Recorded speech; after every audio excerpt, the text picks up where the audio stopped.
What's going on, everyone, and welcome to Movie Emporium's review / ending explained of the new Netflix original movie, There's Someone Inside Your House. This film is directed by Brice. Now, before we begin, if you like this channel, awesome, hit the subscribe button to join Movie Emporium, hit that notification bell at the top to find what's coming next. If you like any of the videos, awesome, hit that like button, as well as comment below any video that you watch, including this one. So, just to give you a heads up, if you just want to learn about the ending explained because you've seen the movie, I'll put the timestamp below just so you can click and go to that portion. Or if you just want to hear about the review, if you want to hear my thoughts, just continue to watch forward. So, based off the book from Stephanie Price and produced by Sean Levy and James Wan, There's Something Inside Your House is the story of a group of kids in high school. They're your atypical high schoolers, but in essence, they are being attacked by this killer. It's a slasher film in essence. And in the process, this slasher, this killer, whatever you want to call him or her, is in essence killing them with their own face. And what I mean by that is the killer comes in his typical, costume or whatever in this movie, but it has a mold of the individual's face that they're getting ready to kill, which I actually think is kind of unique. And so, as these slasher films do, who exactly is the killer is up in the air, and it leads down a rabbit hole where we start learning the deep, dark secrets of each individual person that gets killed. And it's just basically a movie about a slasher killer. It's a movie about, what it's like to keep secrets that eventually get put out into the open, and what it's like to be a high schooler in the midst of a pandemic and a situation where it's very dangerous. And it very much is influenced by Scream, and I Know You Did Last Summer, and Michael Myers' Halloween and stuff like that. And so therefore, there's not really much else to talk about when it comes to the storyline. And so when it comes to a film like this, it's a slasher film. It's a traditional unknown assailant horror film. It's a film you've seen a billion times before, very dime a dozen type of film.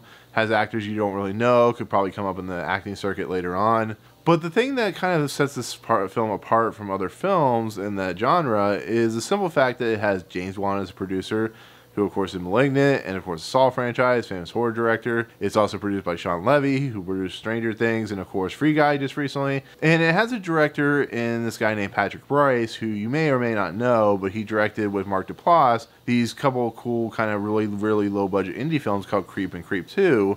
And so that raises my interest level just high enough to make, pique my interest in wanting to see this film. So, on top of that, it's also based off a book, so sometimes that makes it for much better property. And after everything's said and done, after watching this film, I'm being fairly honest, it's just another dime a dozen slasher film. It's not really that interesting. It doesn't really bring anything new to the table outside of that the unknown assailant is wearing a mask of the person they're killing, so the unknown assailant's face looks like the person they're killing's face. So it's a really kind of clever use of, bringing out the kind of deep, dark secrets of them and, kind of bringing out the whole effect of that kind of nature. But the violence is, much on display. It's very graphic and gory, which is very typical of the slasher genre. The people are very much stereotypes and tropes. You have the nerd, and you have the one girl who has back history, and then you have the kind of boyfriendish character who is just there as kind of a relief, and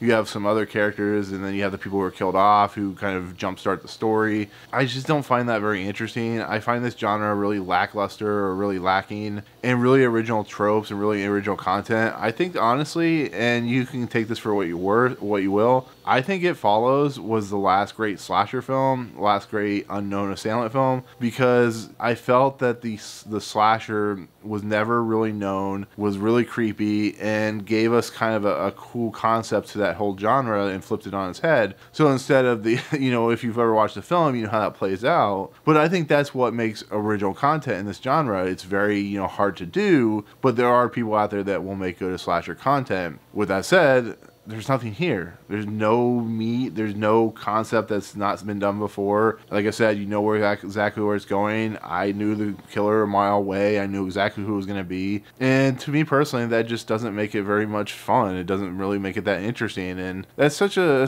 sad thing when you see who's the pedigree involved. Like I said, James Wan and Sean Levy, who are great producers. And then you have Brice, who's, I think this is his real first big budget movie. But I'm hoping maybe like if they do a sequel to this film or they do something similar, that they kind of, you know, make it a little more unique, make it a little more non-tropey and stuff like that. Don't have the same film. You know, another great film is like Happy Death Day, which is a good slasher film. Freaky was another good slasher film. So use the concept and try and use it in a little bit of different aspects. But here, it doesn't work very well. I don't think it's very great. It's not the worst thing I've ever seen, but it's just another dime a dozen slasher film with some great pedigree when it comes to producers. And the cast is fine. They're your stereotypical actors and actresses who are getting like their first roles and stuff like that. So otherwise, yeah, there you go. That'll be my take on the non-spoiler version of this film. And next, let's go into Ending Explained of There's Someone Inside Your House. And so here we are at the Ending Explained portion of this video, and this is a slasher film, so unlike a lot of, you know, horror films and stuff like that, there's not really much in Ending Explained you could talk about outside of who the killer is what you know, you want to come and talk about and whatnot. But this film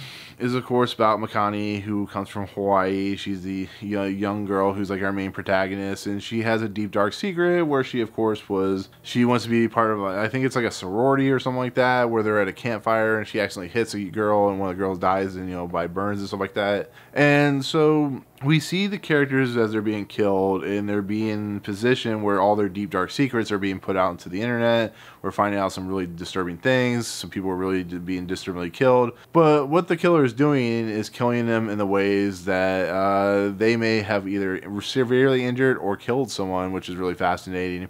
But as we know, as we see, as I predicted from when I first saw this character being confronted by his dad after he comes out of jail, the killer is Zach.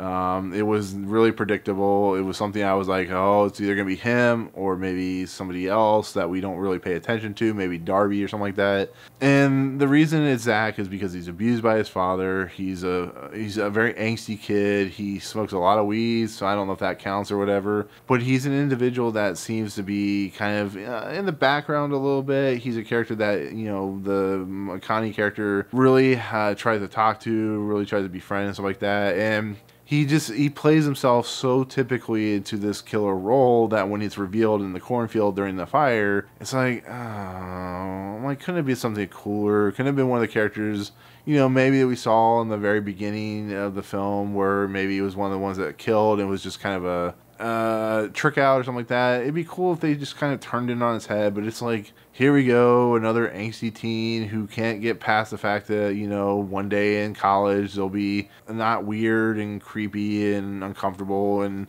you know, you have to make the one kid who smokes a lot of weed the one character that has to be the killer. It just, I found that so just off-putting. I really did. It's just one of those films where you feel that the writers, and this is from the writer of Shazam and Shazam and the new God of Fury or whatever it is that's coming out. So I was really taken aback by that because those films are really a lot of fun. And I hear this book from Stephanie Price is good. So I don't know what happens in translation. I don't know why these slasher films are so dime a dozen, but having Zach as the killer is just such a tropey, stupid thing, and that's what really bothered me about it. And, you know, it's revealed that he's a killer and he did it because he was angry at his dad and he wants to bring out the deep, dark secrets of everybody in school. Yeah, I mean, I'm pretty sure you're in the same boat. You probably felt the same way.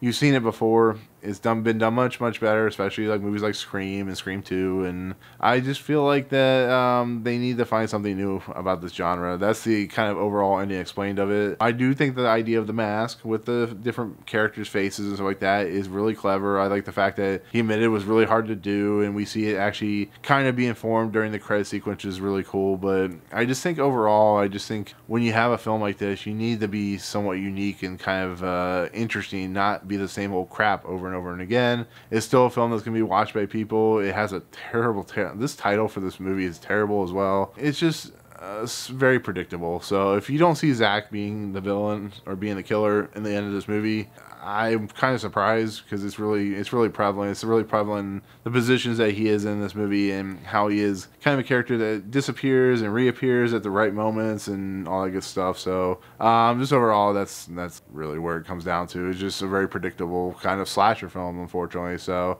And so there we go. That'll do it. That'll be my ending explained of this film, which is, of course, there's someone inside your house. Comments below. What did you think of the killer? Did you see it coming from a mile away? Were you surprised? Let me know. Just be honest. I'm curious to know. So otherwise, if you like what you see on this channel, hit the subscribe button to join Movie Emporium. Hit that notification bell at the top to find what's coming next. If you like any of the videos, awesome. Hit that like button, and we'll see you guys on the next video. Peace out.